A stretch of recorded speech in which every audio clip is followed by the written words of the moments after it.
Hello, I'm Dr. Albanese with Albanese Chiropractic, where our mission is to help as many individuals and families as possible create healthy lifestyles and reach optimal health through chiropractic. Today, we're going to be talking about how to decrease your exposure to microplastics. Now, we went into more detail in a previous video about microplastics, what they are, how they can impact your health. Today, we're going to talk about what products are easily avoidable and what you can replace them with to decrease your exposure to microplastics. Microplastics are tiny plastic particles that are either produced on their own or broken down from larger plastics like water bottles or Tupperware. Now, what's important to understand is what's in these plastics are certain chemicals that are then emitted into the body, either through the air we breathe, the products we ingest by drinking or eating, products that we wear, clothes. So they're all around us.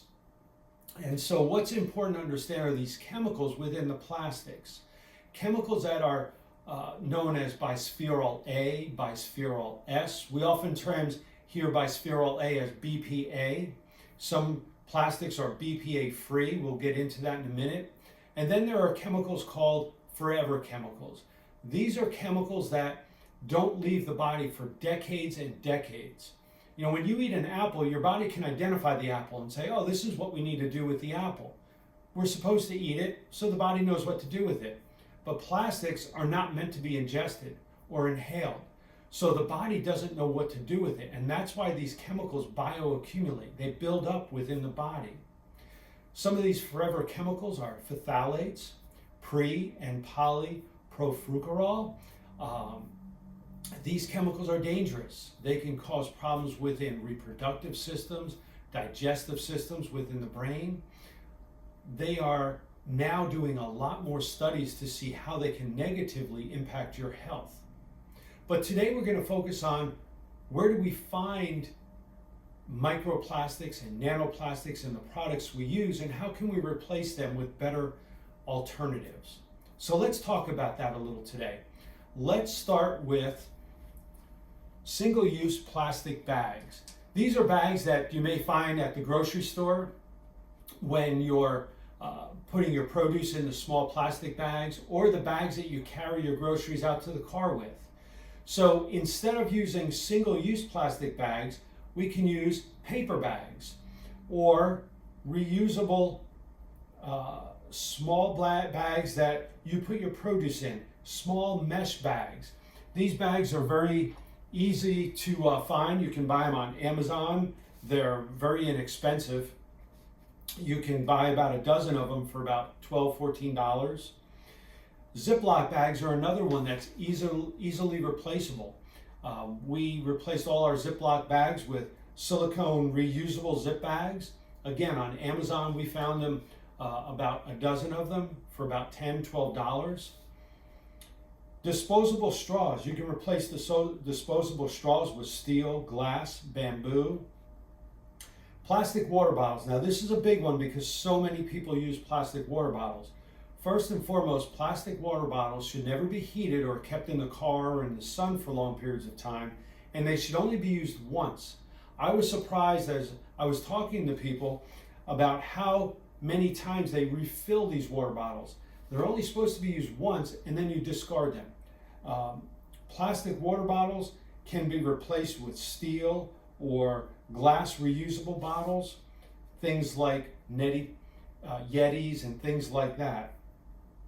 Plastic Tupperware. Again, we don't want to use plastic Tupperware, especially if you're microwaving it, because the heat causes the microplastics to degrade even faster.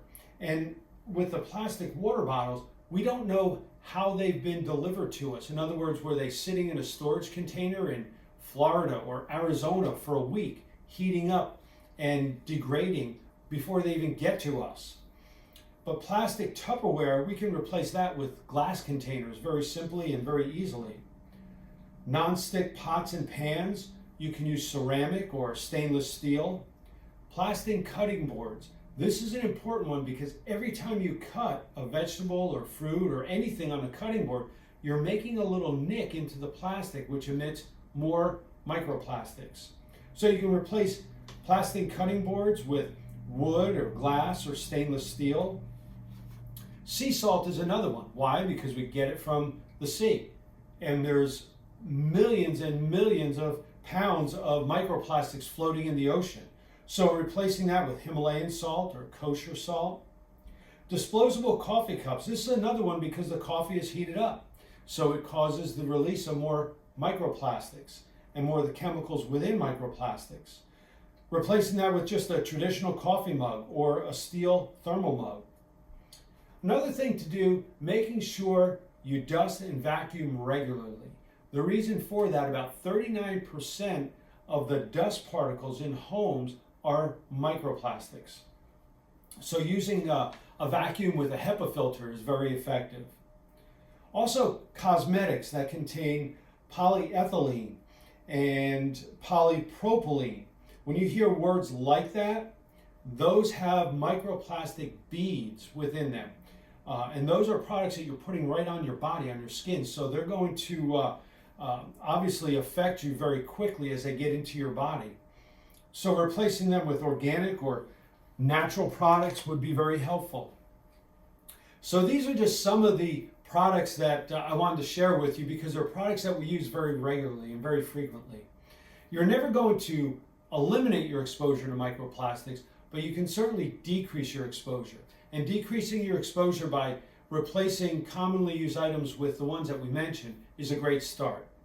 So I hope this is helpful to you, and hopefully you'll share this with other people because this is a topic that a lot of people don't know much about, but an easy one to start working on. So I thank you very much. Until next time, have a great day and be well.